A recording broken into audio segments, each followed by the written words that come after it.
بسم الله الرحمن الرحيم الحمد لله رب العالمين وأشهد أن لا إله إلا الله وحده لا شريك له وأشهد أن محمدا عبده ورسوله صلى الله عليه وسلم وعلى آله وأصحابه أجمعين أما بعد السلام عليكم ورحمة الله وبركاته.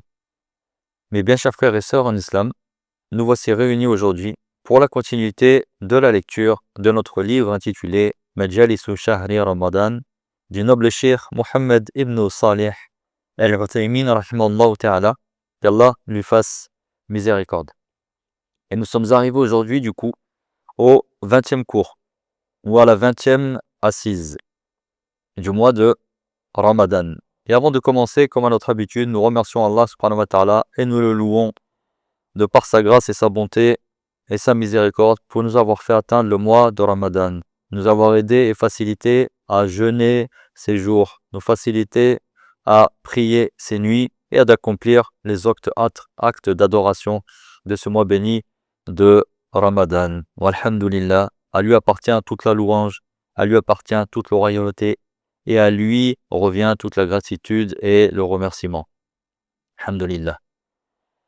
Ainsi, chers frères et sœurs en islam, nous allons voir aujourd'hui comment obtenir le secours d'Allah subhanahu wa ta'ala. Comment obtenir le secours d'Allah subhanahu wa ta'ala. Allah subhanahu wa ta'ala, eh bien, sachez qu'il a secouru les croyants à de nombreuses occasions et de nombreuses reprises. Par exemple, à la bataille de Badr, comme nous avons pu voir dans un cours précédent. Celle aussi contre les coalisés. Lors aussi de la conquête de la Mecque. Lors de la conquête et lors de la bataille de Hunayn. Et d'autres encore. Et Allah subhanahu wa ta'ala a secouru les croyants et les musulmans et il a tenu sa promesse comme il nous le rappelle à la sourate numéro 30 au verset 47 où il nous dit وَكَانَ حَقًّا عَلَيْنَا نَصْرُ الْمُؤْمِنِينَ. Et c'est un devoir pour nous de secourir les croyants. Et c'est un devoir pour nous de secourir les croyants. Et Allah subhanahu wa ta'ala nous dit également à la sourate 40 au verset 51 et 52 Inna lanansuru rusulana walladhina amanu fil hayati dunya wa yawma yaqumul ashhad yawma la yanfa'u adh-dhalimina ma'dhiratuhum wa lahumul la'natu wa lahum su'ud dar.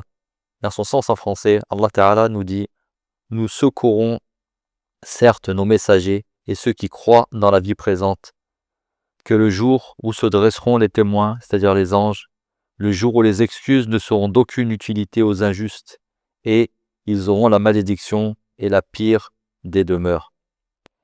Et Allah subhanahu wa ta'ala, eh bien, il leur a accordé son secours. Pourquoi ? Car ils ont observé sa religion qui prévaut sur toutes les autres religions.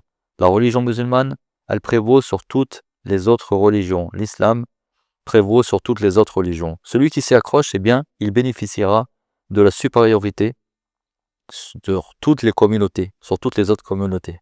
Et Allah subhanahu wa ta'ala nous dit dans le chapitre 9, la sourate 9, au verset 33 à ce sujet وَالَّذِي أَرْسَلَ رَسُولَهُ بِالْهُدَى وَدِينِ الْحَقِّ لِيُظْهِرَهُ عَلَى الدِّينِ كُلِّهِ وَلَوْ كَرِهَ الْمُشْرِكُونَ.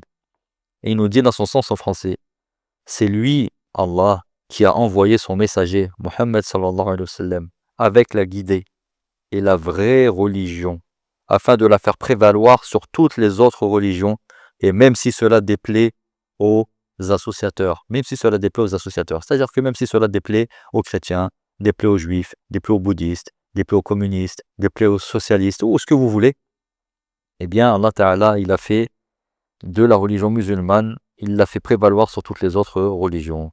Et Allah subhanahu wa ta'ala, il a accordé aux croyants son secours. Car ils ont mis en œuvre les moyens réels de l'obtenir, bien évidemment. Ils ont mis les moyens réels de l'obtenir. C'est-à-dire, ils ont mis leurs moyens matériels et leurs moyens spirituels. Leurs moyens spirituels et matériels. Pourquoi ? Parce qu'ils étaient dotés d'une motivation à toute épreuve, qui leur a permis de vaincre leurs ennemis. Ils ont mis en pratique la recommandation d'Allah subhanahu wa ta'ala. Ils ont suivi sa guidée. Et alors, ils ont bénéficié du soutien d'Allah subhanahu wa ta'ala.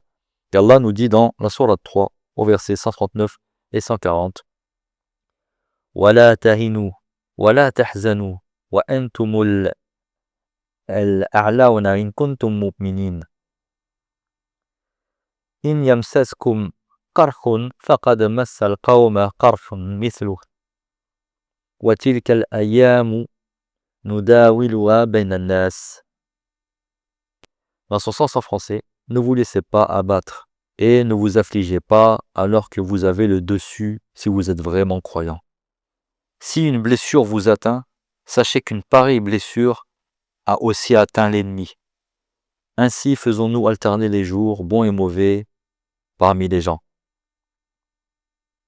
Ainsi, nous faisons alterner les jours bons et mauvais parmi les gens.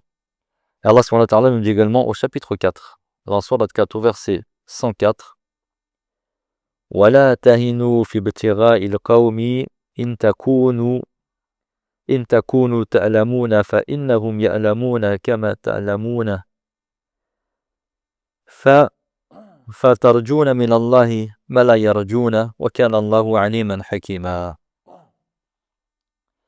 Allah Ta'ala nous dit dans son sens en français, ne faiblissez pas dans la poursuite du peuple ennemi. Si vous souffrez, eh bien sachez que lui aussi il souffre comme vous souffrez, tandis que vous espérez d'Allah ce qu'ils, eux, n'espèrent pas. Et Allah Ta'ala est omniscient et sage. Eh bien sachez que grâce à cet encouragement et cette assistance, eh bien les croyants, ils ont combattu avec force et détermination. Et ils ont utilisé tous les moyens à leur disposition en vertu de la parole d'Allah Ta'ala, qui a dit « Et préparez contre eux ce que vous pouvez comme force. » Et préparez contre eux ce que vous pouvez comme force. Eh bien, sachez qu'ici, la force, ça désigne quoi? C'est la force intérieure. Et c'est aussi la force militaire apparente.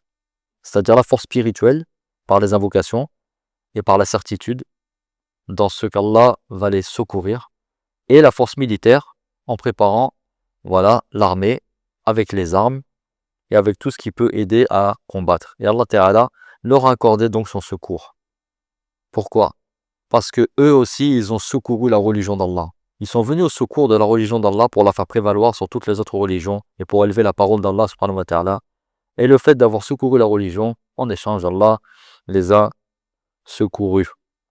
Et Allah Ta'ala nous dit dans le Coran, dans son sens en français, et Allah soutient ceux qui soutiennent sa religion. Et Allah, il soutient ceux qui soutiennent sa religion. Allah est certes fort et puissant. Ceux qui, si nous leur accordons la supériorité sur la terre, eh bien ils accomplissent la prière, ils s'acquittent de la zakat, de l'aumône légale, ils ordonnent le bien, ils interdisent le mal. Et l'issue finale de toute chose appartient à qui? Appartient à Allah subhanahu wa ta'ala. Dans ces deux versets-là, de la sourate 22, qui sont les versets 40 et 41, que nous venons de lire, dans leur sens en français, eh bien, Allah subhanahu wa ta'ala, il a promis d'accorder son secours à ceux qui secourront sa religion, en appuyant sa parole, en utilisant une forme grammaticale intensive, concrète et abstraite. En effet, Allah Ta'ala, il a appuyé la lettre lem au début du verbe et le nun à la fin qui sous-entendent son serment. Allah Ta'ala employait une tournure grammaticale où, en fait, lorsqu'il parle, il va jurer. C'est comme s'il disait « Je jure que je soutiendrai ceux qui soutiennent ma religion ». Là, c'est un peu de grammaire. Donc, on va passer sur ce passage, Inch'Allah. On va passer sur ce passage. Mais Allah Ta'ala, en fait, dans le verset de la sourate 22, au verset 40 et 41, Allah a commencé au début en employant une tournure grammaticale dans le sens où il dit qu'il jure qu'il soutiendra ceux qui soutiennent sa religion. Ceux qui soutiennent sa religion. Et il nous dit également dans le verset, certes Allah est fort et puissant. Il est fort et ne peut être vaincu. Il est puissant et ne peut être rabaissé. Toute force, toute puissance qui s'oppose, eh bien, sera humiliée et détruite. Sera humiliée et détruite. Et sa parole, lorsqu'il nous dit, et l'issue finale de toute chose appartient à Allah, eh bien, c'est une consolation pour le croyant, qui peut parfois désespérer de la victoire en raison de l'absence des moyens d'y parvenir. Mais la conclusion de toute chose revient à Allah subhanahu wa ta'ala, à Allah seul. Il peut changer ce qu'il veut, quand il veut, en fonction de sa sagesse. Et ça, chers frères et sœurs en islam, c'est un rappel pour nous par rapport à ce qui se passe aujourd'hui. Au fait que nous avons l'impression que les musulmans sont rabaissés, que les musulmans sont humiliés, qu'ils sont attaqués de toutes parts. voilà, par les associateurs et par les armées du diable, mais ne vous inquiétez pas. Pourquoi? Puisqu'Allah nous dit, l'issue finale de toute chose appartient à Allah. L'issue finale de toute chose appartient à Allah. Allah, il a déjà écrit, il a déjà planifié ce qui se passe. Ne vous inquiétez pas.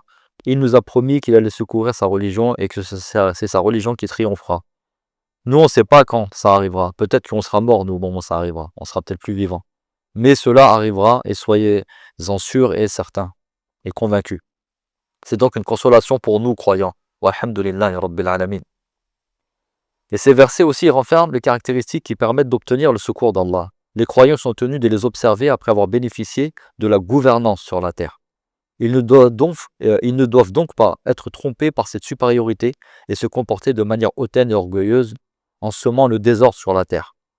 Cette faveur, elle doit plutôt les renforcer dans leur religion et les pousser à s'y accrocher encore plus. Et oui, Allah subhanahu wa ta'ala, parfois il donne la gouvernance, il donne des richesses immenses. Regardez, les rois, parmi les rois qui sont sur la terre, qui dirigent des pays, qui ont le pouvoir, entre guillemets, de mettre des gens en prison, même parfois de les exécuter, et bien ces personnes-là, il ne faut pas qu'ils s'enorgueillissent. Il ne faut pas que ces personnes soient hautaines. Allah subhanahu wa ta'ala leur a donné une supériorité numérique, une supériorité dans les biens, dans la famille, dans les richesses. Eh bien, il faut qu'ils remercient Allah ta'ala et qu'ils utilisent tout cela pour la religion d'Allah subhanahu wa ta'ala. Sachez que maintenant, parmi les caractéristiques des croyants, eh bien, la première, c'est que ceux qui nous leur avons accordé la supériorité numérique, ceux qui, si nous leur avons accordé, ou si nous leur accordons la supériorité sur la terre, eh bien, ils accomplissent quand même la prière. La gouvernance sur la terre ne peut s'obtenir qu'après avoir réalisé l'adoration d'Allah seul. La gouvernance sur la terre, elle ne peut s'obtenir qu'après avoir réalisé l'adoration d'Allah seul. Et Allah subhanahu wa ta'ala nous dit au chapitre 24 dans le verset 55 dans son sens en français. Allah a certes promis à ceux d'entre vous qui ont cru et qui accomplissent les bonnes œuvres qu'il leur accordera la gouvernance sur la terre, comme il l'a accordé à ceux qui les ont précédés. Il donnera force et suprématie à leur religion qu'il a agréée pour eux, et il changera leur ancienne peur en sécurité. Il m'adore et ne m'associe rien. Il m'adore et ne m'associe rien. Chapitre 24, verset 55. Ainsi, chers frères et sœurs en islam, quiconque adore Allah subhanahu wa ta'ala, avec sincérité, dans ses paroles et dans ses actes, dans ses moindres faits et gestes, ne voulant ni à travers elle que les gens parlent de lui, que disent qu'un tel il est bien, un tel il est comme ça, mais il ne veut que le visage d'Allah subhanahu wa ta'ala et obtenir le paradis, en répugnant se faire une réputation, en répugnant obtenir des éloges des gens, sans vouloir obtenir de l'argent ou tout autre bien mondain, mais en adorant Allah seul de manière continue et constante dans la joie, mais aussi dans la tristesse, dans l'épreuve et dans la largesse, dans l'aisance et la difficulté, eh bien sachez qu'Allah Ta'ala lui accordera quoi? La suprématie sur la terre. Allah t'accordera la suprématie sur la terre. Pourquoi? Parce que cette suprématie, elle ne s'obtient qu'à une seule condition préalable. Et c'est laquelle, chers frères et sœurs en islam? Bien évidemment, c'est adorer Allah seul, sans rien lui associer. Sans rien lui associer. Après cet établissement sur la terre, eh bien, c'est la réalisation du culte sincère. Eh bien, après cela, après avoir adoré Allah seul, pour obtenir la suprématie, vient ensuite quoi? La deuxième caractéristique. Qu'est-ce que c'est? Allah Ta'ala nous a dit derrière l'accomplissement de la prière. Il nous a dit l'accomplissement de la prière. Le musulman, il doit accomplir cette prière-là comme il se doit. Voilà les 5 prières obligatoires. Le deuxième pilier de l'islam. Eh bien, nous devons les accomplir comme il se doit, en observant ses conditions, en observant ses piliers, en observant ses obligations, et si possible, les actes aussi surérogatoires. Nous devons veiller à parfaire nos ablutions, à parfaire nos inclinaisons, à parfaire nos prosternations. La station debout, la station assise. Nous devons être assidus aux prières en groupe. Il faut être assidu aux prières en groupe, assidu à la prière du vendredi, dans le temps qui leur est imparti.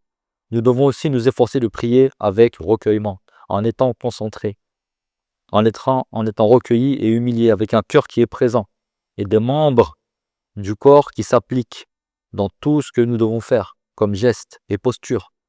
Le recueillement constitue l'âme de la prière, chers frères et sœurs en islam. Le recueillement dans la prière, ça constitue son âme. Et une prière sans recueillement, eh bien c'est comme un corps sans âme du coup. C'est comme un corps sans âme. Ammar ibn Yasir radiallahu anhu, rapporte que le prophète sallallahu alayhi wa sallam a dit: il se peut qu'un homme ne se voit inscrire de sa prière que son 10e en récompense, ou son 9e, ou son 8e, ou son 7e, ou son 6e, son 5e, son quart, son tiers, ou sa moitié. Et oui, chers frères et sœurs en islam, en fonction du recueillement que nous allons avoir dans la prière, en fonction des gestes que nous allons faire dans la prière, en fonction des invocations que nous allons faire dans la prière, en fonction du suivi de la sunna que nous faisons dans la prière, eh bien nos prières ne sont pas identiques. Nos prières ne sont pas identiques. Troisième caractéristique, l'acquittement de quoi? Az-zakat. L'acquittement de la zakat, qui est le troisième pilier de l'islam. Les musulmans, ils doivent la verser à leurs ayants droit. Et ça, nous l'avons vu dans des cours précédents. Et de bon gré, bien évidemment, sans en enlever le moindre sou et en espérant obtenir par cela la grâce d'Allah subhanahu wa ta'ala et sa satisfaction. D'accord? Pourquoi? Parce que ça va nous aider à éduquer nos âmes. Ça va nous aider à purifier notre argent et nos richesses. Et ça va soulager nos frères qui sont dans le besoin, qui sont pauvres. Et nous avons évoqué dans le passé donc les catégories qui ont droit à cette zakat lors du cours numéro 17. Normalement, si ma mémoire ne me trompe pas. Ensuite, la quatrième caractéristique, Allah Ta'ala dans le verset, en continuant, après avoir parlé de la prière, après avoir parlé de la zakat, il nous parle de ordonner le bien. Le bien, qu'est-ce que c'est? Ça englobe tout ce qu'Allah et son messager, sallallahu alayhi wa sallam, ils ont ordonné comme action, qu'elle soit obligatoire ou facultative. Les croyants, qu'est-ce qu'ils font? Ils ordonnent le bien, afin de faire revivre la législation d'Allah, subhanahu wa ta'ala, afin de réformer les croyants et les serviteurs, afin d'obtenir sa miséricorde et sa satisfaction. Le croyant, il est comme un édifice pour son frère. Il est comme un édifice pour son frère. Ils se soutiennent les uns les autres. Nous, on se soutient les uns les autres. D'accord? Comme le croyant, il aime être stable sur l'adoration d'Allah subhanahu wa ta'ala, il doit aussi aimer cela pour ses frères. Et oui, comme toi, tu aimes adorer Allah subhanahu wa ta'ala, tu aimes accomplir de bonnes actions, tu dois aimer cela aussi pour ton frère. Alors ne te réjouis pas quand tu vois ton frère qui commet des péchés. Ne te réjouis pas quand tu vois ton frère qui n'adore pas Allah Ta'ala, qui ne fait pas la prière, qui commet des interdits.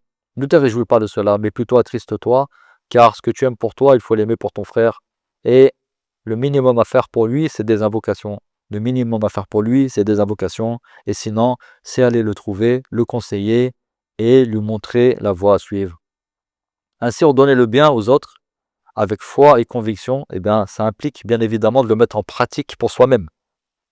Ça implique de le mettre en pratique pour soi-même. On ne va pas donner une nasiha, un conseil à quelqu'un, alors que toi, ce conseil, tu ne le mets pas en pratique. Pourquoi? Parce qu'il faut être crédible. Chers frères et sœurs en islam, il faut être crédible. Imaginez-vous, aller voir des jeunes, ou aller voir des personnes de vos familles. Tout le monde sait que la cigarette est un poison, que la cigarette est nocive, que la cigarette provoque des maladies et que c'est interdit en islam. C'est interdit en islam. D'accord? C'est haram, la cigarette. Vous allez voir une personne pour lui dire, voilà, mon frère ou ma soeur, la cigarette, fais attention, Allah, il n'aime pas la cigarette, Allah, il a interdit la cigarette, c'est mauvais pour la santé, et tu le conseilles, alors que toi, le premier, tu as un paquet de cigarettes dans ta poche. Et en plus, qui est visible, qui se voit. Tu perds toute crédibilité dans le conseil que tu veux prodiguer à ton frère ou à ta soeur. Donc, il faut d'abord mettre en pratique, et ensuite, conseiller ce que nous mettons en pratique. D'accord? Parce que celui qui agit ainsi, et qui recommande ce bien en étant persuadé de son intérêt et de ses fruits dans ce bas monde et dans l'autre, il aura plus d'impact. Si tu mets en pratique ce que tu dis, les gens t'écouteront et voudront te suivre. Ensuite, Allah Ta'ala continue avec une cinquième caractéristique dans le verset. On a dit qu'on ordonne le bien, mais qu'est-ce qu'on fait aussi?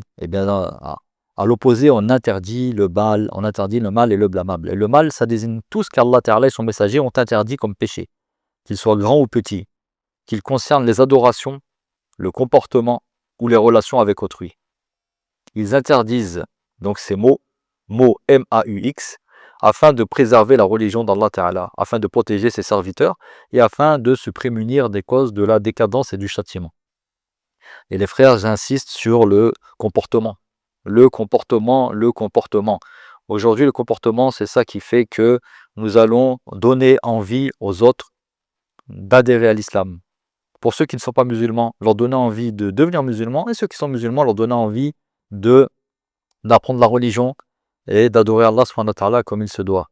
Mais si vous avez un mauvais comportement, chers frères et sœurs en islam, comme beaucoup aujourd'hui malheureusement, eh bien, cela va repousser. Et au lieu de faire adhérer, vous allez faire fuir. Et surtout dans les mosquées, les frères. Ayez un bon comportement dans les mosquées. Parlez avec gentillesse, parlez avec douceur. N'élevez pas la voix. Ayez de l'intérêt avec votre interlocuteur. Parlez-lui de la meilleure des manières.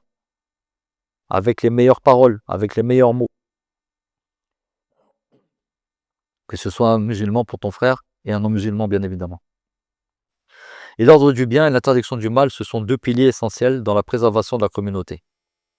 Ordonner le bien et interdire le mal, eh bien, ce sont deux piliers essentiels dans la préservation de la communauté, dans sa puissance et dans son unité, afin qu'elle ne s'éparpille pas en suivant les passions. C'est pour cela que cette pratique-là, elle fait partie des obligations religieuses, qui incombent à chaque musulman et musulmane en fonction, bien sûr, de nos capacités. Ordonner le bien et interdire le mal, eh bien, c'est une obligation pour le musulman, mais bien sûr, en fonction de nos capacités. D'accord?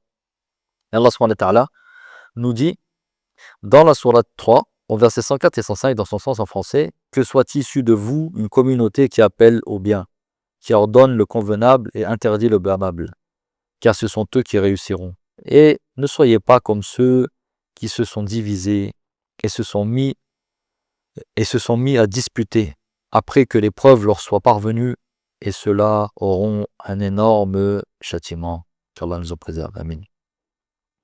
Donc sans l'ordre du bien et l'interdiction du mal, eh bien les gens, ils seraient divisés et séparés. Chaque groupe se réjouissant de ce qu'il possède.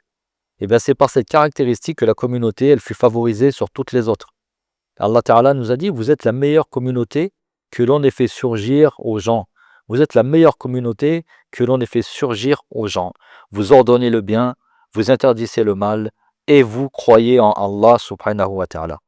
Et vous croyez en Allah subhanahu wa ta'ala. Et Allah Ta'ala nous dit aussi, au sujet de ceux qui l'ont abandonné, ceux des enfants d'Israël qui ont mécru ont été maudits par la bouche de Daoud et de Jésus, fils de Marie, parce qu'ils désobéissèrent et transgressèrent. Ils ne s'interdisaient pas les uns aux autres ce qu'ils faisaient de mal, comme est mauvais ce qu'ils faisaient, Chers frères et sœurs en islam, lorsque ces 5 caractéristiques que l'on a citées, et qui sont citées dans le verset que nous avons lu tout à l'heure, elles sont présentes chez les musulmans, et elles sont accompagnées bien évidemment de la motivation, de la détermination et de la préparation matérielle ordonnée par Allah Ta'ala. Alors il bénéficie de son secours par sa permission, bien évidemment. Eh bien cela, c'est la promesse d'Allah subhanahu wa ta'ala. Et Allah ne manque pas à sa promesse. Mais la plupart des gens ne savent pas. Ils connaissent un aspect de la vie présente, mais sont insouciants au sujet de l'au-delà. Et vous pouvez retrouver ce verset dans la sourate 30, versets 6 et 7. C'est la promesse d'Allah. Et Allah ne manque pas à sa promesse. Mais la plupart des gens ne savent pas. Ils connaissent un aspect de la vie présente, mais sont insouciants au sujet de l'au-delà. Ainsi, chers frères et sœurs en islam, la communauté, elle peut bénéficier d'un soutien inestimable de la part d'Allah subhanahu wa ta'ala. Et le croyant qui est convaincu de la promesse d'Allah ta'ala, il sait pertinemment que les moyens matériels sont insignifiants face à quoi? Face à la puissance d'Allah subhanahu wa ta'ala qui les a créés et leur a donné existence. Et oui, vous pouvez ramener toutes les bombes atomiques, tous les missiles que vous voulez, réunir toutes les puissances de la terre. Vous ne pouvez rien faire contre Allah subhanahu wa ta'ala. C'est lui qui a créé là, tout ça. C'est lui qui l'a créé. Et comme il l'a créé, il peut le faire disparaître en un abattement de cils. En même pas un battement de cils. Subhanahu wa ta'ala.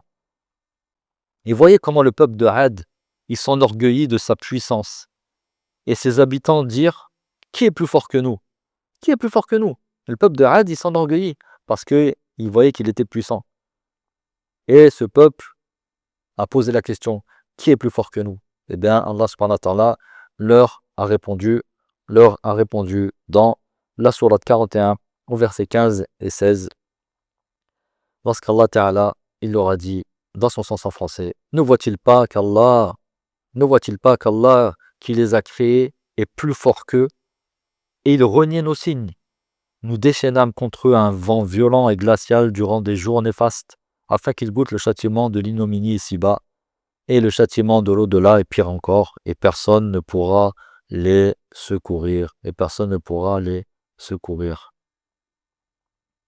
Également, prenez l'exemple de Pharaon. Pharaon, qu'est-ce qu'il a fait lui aussi? Il s'est enorgueilli sur la terre, à cause de quoi? À cause de sa suprématie sur le royaume d'Égypte, et en raison des fleuves qui coulaient à ses pieds. Allah Ta'ala, qu'est-ce qu'il a fait? Eh bien, il l'a noyé dans les eaux. Il l'a noyé dans l'eau. Il l'a noyé dans les eaux qui étaient à l'origine de sa prétention. Et oui, parce que Pharaon, il se vantait d'avoir des rivières qui coulaient sous ses pieds. Il se vantait d'avoir des jardins qui étaient sous ses pieds. Il s'enorgueillit à cause de sa fausse puissance qu'il avait sur le royaume d'Égypte. Eh bien, pour s'être enorgueilli par rapport à cela, Allah Ta'ala l'a noyé dans l'eau. Il l'a noyé dans l'eau et il en fit un héritier. Et il en fit hériter plutôt Moussa, alayhi salam, le prophète Moussa, et son peuple, alors que ce dernier était faible à ses yeux, il était méprisable et incapable de s'exprimer clairement. Vous voyez, Allah subhanahu wa ta'ala, il a fait triompher Moussa et son peuple, qui pourtant était beaucoup plus faible que Pharaon. Et pourtant, c'est le Moussa et son peuple qui ont triomphé de Pharaon, mais par la puissance d'Allah subhanahu wa ta'ala. Voyons aussi Quraysh, le peuple de Quraysh maintenant, avec le prophète sallallahu alayhi wa sallam. Le peuple de Quraysh, il s'enorgueillit. En raison de quoi? En raison de sa noblesse et de sa force. D'accord? Ses membres, ils quittèrent leur demeure pleine de prétentions et d'ostentation, en disant, lorsqu'ils ont voulu aller combattre les musulmans, nous ne rentrerons pas avant d'être arrivés à Badr. Rappelez-vous, pendant la bataille de Badr, Abu Sufyan, Abu Jahl. Nous ne rentrerons pas avant d'être arrivés à Badr. Nous y resterons et nous sacrifierons des chamelles. L'alcool coulera à flot et les poètes chanteront pour nous. Et tous les Arabes entendront parler de nous et ils nous respecteront pour toujours. Voilà comment se sont enorgueillis Quraysh. Qu'est-ce qu'il fut arrivé de leur sort? Qu'est-ce qui s'est passé? Eh bien, ils furent mis en déroute par le prophète sallallahu alayhi wa sallam et ses compagnons de la pire des manières. Et rappelez-vous leurs cadavres. Ils furent jetés dans les puits de Badr. Cet événement, il restera un épisode mémorable, durant lequel ils furent couverts de honte jusqu'au jour de la résurrection. Voilà ce qu'ils ont voulu faire eux, et ils ont voulu marquer l'histoire. Effectivement, ils ont marqué l'histoire, mais dans le sens inverse, par leurs cadavres qui furent jetés dans les puits de Badr, et ils furent humiliés. Ainsi, chers frères et sœurs en islam, si nous, musulmans, là, aujourd'hui, à notre époque, nous réalisions les causes de la victoire et que nous pratiquions réellement notre religion et que nous étions des guides et des modèles qui montrent l'exemple et non pas des suiveurs à la solde des autres communautés occidentales en général. Et si nous utilisons l'armement moderne que nous avons à notre disposition avec véracité et avec sincérité, eh bien sachez alors qu'Allah subhanahu wa ta'ala, il nous accorderait son secours. Il nous accorderait son secours, comme il l'a accordé à ceux qui nous ont précédés. Donc, chers frères et sœurs en islam, vous voyez que pour avoir le secours d'Allah, il y a des conditions. Si aujourd'hui nous n'avons pas le secours d'Allah, déjà c'est parce que c'est par une sagesse d'Allah subhanahu wa ta'ala, que lui seul connaît, et c'est parce que nous n'appliquons pas sa religion. Nous n'ordonnons pas le bien, nous n'interdisons pas le mal, nous n'accomplissons pas la prière, nous ne donnons pas l'aumône, nous n'invoquons pas assez Allah subhanahu wa ta'ala. Et nous faisons preuve d'orgueil, qu'Allah nous en préserve, amin. Donc, chers frères et sœurs en islam, dans le passé, Allah subhanahu wa ta'ala, il a tenu sa promesse. Allah, il a tenu sa promesse dans le passé. Et il a secouru son serviteur, Mohammed sallallahu alayhi wa sallam. Et il l'a vaincu. Il a vaincu les coalisés, Allah subhanahu wa ta'ala. Et il nous dit, dans le chapitre 33, au verset 62, il nous dit « Sunnatallahi fil lazina khalaw min qabl, wa lan tajida li sunnatillahi tabdila » Telle est la conduite d'Allah subhanahu wa ta'ala avec les générations qui nous ont précédés. Et tu ne trouveras jamais de changement à la conduite d'Allah subhanahu wa ta'ala. Donc, si nous mettons en pratique la religion d'Allah ta'ala et nous lui obéissons, nous aurons la victoire. Et sachez, avant de terminer, que l'imam Malik, rahimahullah, l'imam, le grand imam de Médine, eh bien, il a dit que la sunna du prophète sallallahu alayhi wa sallam, la sunna du messager d'Allah sallallahu alayhi wa sallam, eh bien, elle est semblable à l'arche de Noé. Elle est semblable à l'arche de Noé. Quiconque monte sur l'arche, monte sur ce bateau, donc celui qui emprunte la sunna, eh bien, il sera sauvé. Alors que celui qui s'en détourne, celui qui ne prend pas la sunna comme guide, eh bien, lui, il sera noyé. Lui, il sera noyé. Ainsi s'achève, chers frères et sœurs en islam, la lecture du cours numéro 20.